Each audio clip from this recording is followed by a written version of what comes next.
दोस्तों, दिनाक्षी short hand में आपका स्वागत है। अगर आप चैनल पर नए हैं तो चैनल को सब्सक्राइब करें और बेल आइकन ज़रूर दबाएं। आज की संपादकीय डिक्टेशन 773 शब्दों की एक डिक्टेशन रहेगी जो कि 80 शब्द प्रति मिनट की गति से बोली जाएगी। अगर आपको इस डिक्टेशन की स्पीड को 100 शब्द प्रति मिनट करना हो तो आप YouTube पर स्पीड के ऑप्शन में जाकर स्पीड को 1.25 कर सकते हैं। इस डिक्टेशन की डेमो आउटलाइंस आप हमारे टेलीग्राम ग्रुप से प्राप्त कर सकते हैं। और अगर आपको इस संपूर्ण संपादकीय मैटर की सभी एडवांस आउटलाइंस और वाक्यांश की आवश्यकता है तो आप हमारा स्पेशल पेड बैच ज्वाइन कर सकते हैं।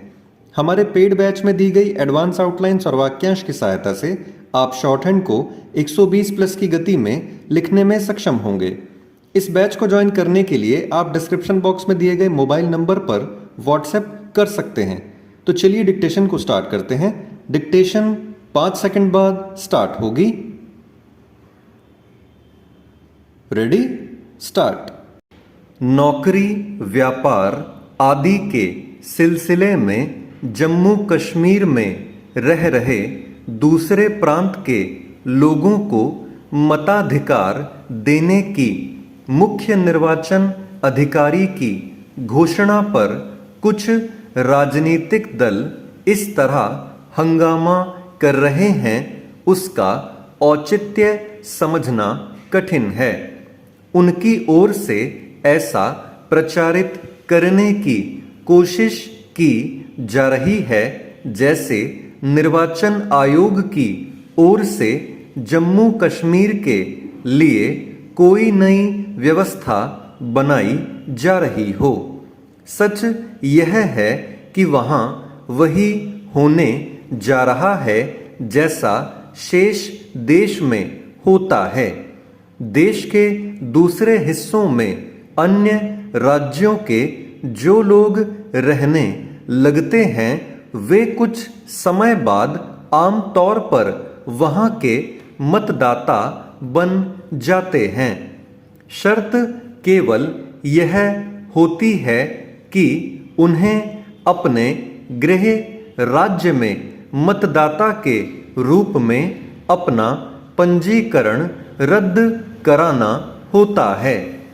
यह कहना कठिन है कि देश के दूसरे हिस्सों के जो लोग जम्मू कश्मीर में रह रहे हैं उनमें से कितने इस शर्त का पालन करते हुए यहाँ के मतदाता बनना चाहेंगे। लेकिन यदि कुछ लोग ऐसा करते हैं तो इसका विरोध नहीं किया जा सकता। ऐसा लगता है कि पीपुल्स डेमोक्रेटिक पार्टी और नेशनल कॉन्फ्रेंस के नेताओं को यह सच स्वीकारने में अभी भी समस्या आ रही है कि अनुच्छेद 370 हटने के बाद जम्मू कश्मीर देश का वैसा ही हिस्सा है जैसे देश के अन्य इलाके। इसका कारण उनकी यह मानसिकता ही हो सकती है कि जम्मू कश्मीर अभी भी देश के अन्य हिस्सों से अलग है और उसे कुछ विशिष्ट अधिकार प्राप्त हैं। उन्हें न केवल इस मानसिकता का परित्याग करना होगा बल्कि अपने इस पुराने सोच से भी बाहर आना होगा कि कश्मीर उनकी निजी जागीर है। इसकी अनदेखी नहीं की जा सकती कि अनुच्छेद 370 और 35A ने न केवल इस सोच को पनपने दिया बल्कि अलगाव और आतंक के बीज बोने के भी काम किए। ये अनुच्छेद जम्मू कश्मीर के दलित जनजाति समुदाय के साथ भेदभाव का जरिया भी बने हुए थे। लेकिन इस पर कश्मीर आधारित दलों के साथ कांग्रेस ने भी कभी ध्यान न देने की जरूरत समझी। जम्मू कश्मीर के मुख्य निर्वाचन अधिकारी की ओर से की गई घोषणा को लेकर नेशनल कॉन्फ्रेंस के नेता फारूक अब्दुल्ला किस तरह राई का पहाड़ बनाने की कोशिश कर रहे हैं, यह इस विषय पर उनकी ओर से बुलाई गई सर्वदलीय बैठक से प्रकट होता है। इससे खराब रवैया पीडीपी नेता महबूबा मुफ्ती का है। उन्होंने जम्मू कश्मीर में रहने वाले अन्य राज्यों के नागरिकों को भी वोट देने का अधिकार दिए जाने पर आपत्ति जताते हुए जिस प्रकार यह कहा कि पानी अब सिर से ऊपर जा चुका है, वह लोगों को उकसाने वाला ही बयान है। केंद्र सरकार को लोगों को बरगलाने और माहौल खराब करने वाली इस राजनीति से सतर्क रहना होगा। चेंज। यह किसी से छिपा नहीं कि संपूर्ण उत्तराखंड पर्यावरणीय दृष्टि से संवेदनशील है। प्रतिवर्ष ही प्राकृतिक आपदा में बड़े पैमाने पर जान माल का नुकसान राज्य को झेलना पड़ रहा है। इस परिदृश्य के बीच सरकार ने सड़क निर्माण संबंधी किसी भी योजना का मलबा नदियों में फेंकने पर पाबंदी लगाई है, तो इसके पीछे भी पर्यावरण संरक्षण के साथ ही आपदा न्यूनीकरण का मंतव्य समाहित है। इस बात पर भी जोर दिया गया है कि सड़क निर्माण के दौरान निकलने वाले मलबे का निस्तारण चार धाम ऑल वेदर रोड परियोजना की तर्ज पर वैज्ञानिक ढंग से किया जाएगा।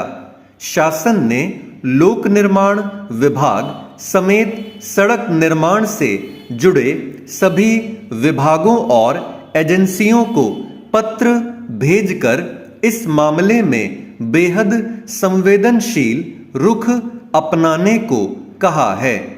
अमूमन देखा जाता है कि पहाड़ में सड़कों के निर्माण के लिए होने वाली खुदाई और पहाड़ कटिंग का मलबा खाई अथवा नदियों में फेंक दिया जाता है। इससे वर्षा काल में दिक्कतें खड़ी हो जाती हैं। यत्र तत्र फेंका जाने वाला मलबा अतिवृष्टि होने पर निचले क्षेत्रों में पहुंचकर क्षति तो पहुंचाता ही है, कभी कभी बड़े भूस्खलन का कारण भी बन जाता है। नदियों में फेंका गया सड़क निर्माण का मलबा झील बनने या फिर नदियों का रुख मोड़ने का सबब तक बनता है। और तो और वर्षा काल में नदियों में समाया यही मलबा गाद के रूप में जल विद्युत परियोजनाओं के लिए बड़ी मुसीबत का कारण बन जाता है। गाद के कारण टरबाइनें नहीं चल पाती और विद्युत उत्पादन प्रभावित होता है। साथ ही साथ यह गाद जल विद्युत परियोजनाओं के बांधों की आयु भी घटाने वाला साबित होता है। यह आवश्यक है कि सड़कों के निर्माण से निकलने वाले मलबे का उचित ढंग से निस्तारण सुनिश्चित किया जाए।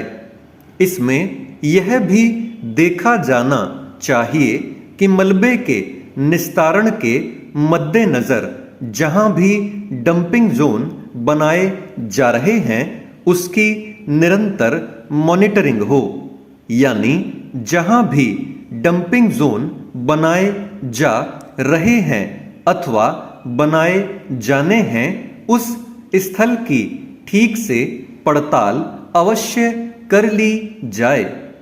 डंपिंग जोन बनाते वक्त नवीनतम वैज्ञानिक तकनीकी का भी समावेश किया जाना चाहिए।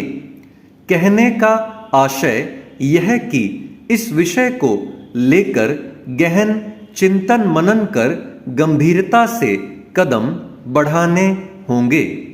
इसके लिए प्रत्येक स्तर पर सतर्कता और संवेदनशीलता होनी आवश्यक है। स्टॉप।